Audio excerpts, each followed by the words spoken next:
सर्वात मोठी बातमी शिवसेनेत उभी फूट पडल्यानंतरही खचून न जाता उद्धव ठाकरे हे निर्धारानं उभे ठाकले असून त्यांनी नव्यानं पक्ष बांधणीला सुरुवात केली आहे. तळागाळातील शिवसैनिकांचीही त्यांना साथ मिळताना दिसत आहे.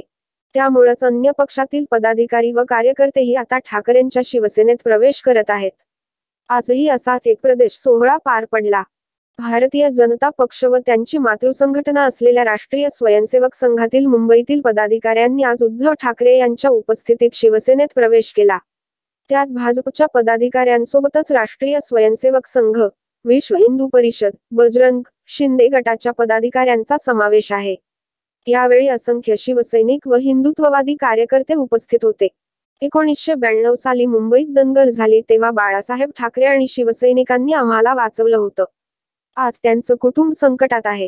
त्यांच्यासोबत उभं राहणं हे आम्ही आमचं कर्तव्य समजतो. भविष्यात आम्ही अनेक उत्तर भारतीयांना शिवसेनेसोबत जोडू, असं या पदाधिकाऱ्यांनी सांगितलं. ठाकरेंच्या शिवसेनेत प्रवेश केलेल्यांची यादी पुढीलप्रमाणे: प्रदीप उपाध्याय, भाजप उत्तर मुंबई जिल्हा सचिव. घनश्याम दुबे, विश्व हिंदू परिषदेचे गोरेगाव विभाग धर्माचार्य प्रमुख व भारतीय ब्राह्मण स्वाभिमान परिषदेचे राष्ट्रीय कार्याध्यक्ष. रविचंद्र उपाध्याय, विश्व हिंदू परिषदेचे उत्तर मुंबईचे माजी जिल्हा कोषाध्यक्ष.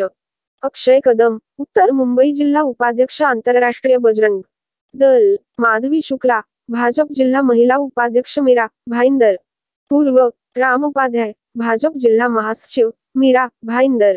परिषद, संजय शुक्ला, राष्ट्रीय महासचिव, अखिल भारतीय ब्राह्मण.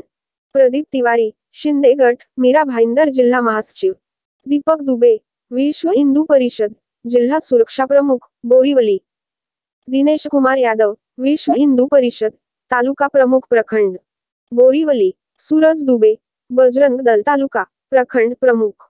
मुंबई महापालिकेसाठी मोर्चे बांधणी. मुंबई महापालिकेच्या निवडणुकीसाठी भाजप व शिंदे गटानं मोर्चे बांधणी सुरू केली आहे. कोणत्याही परिस्थितीत ठाकरेंच्या शिवसेनेच्या ताब्यातील मुंबई महापालिका जिंकायची असा भाजप व शिंदे गटाचा प्रयत्न आहे. त्यासाठी उद्धव ठाकरे यांच्या मूळ शिवसेनेतील माजी नगरसेवकांना आपल्या गोटात खेचण्याचे प्रयत्न सातत्यानं भाजप व शिंदे गट करत आहे. उद्धव ठाकरे यांचे शिलेदारही आता तितक्याच आक्रमकपणे कामाला लागल्याचं दिसत आहे.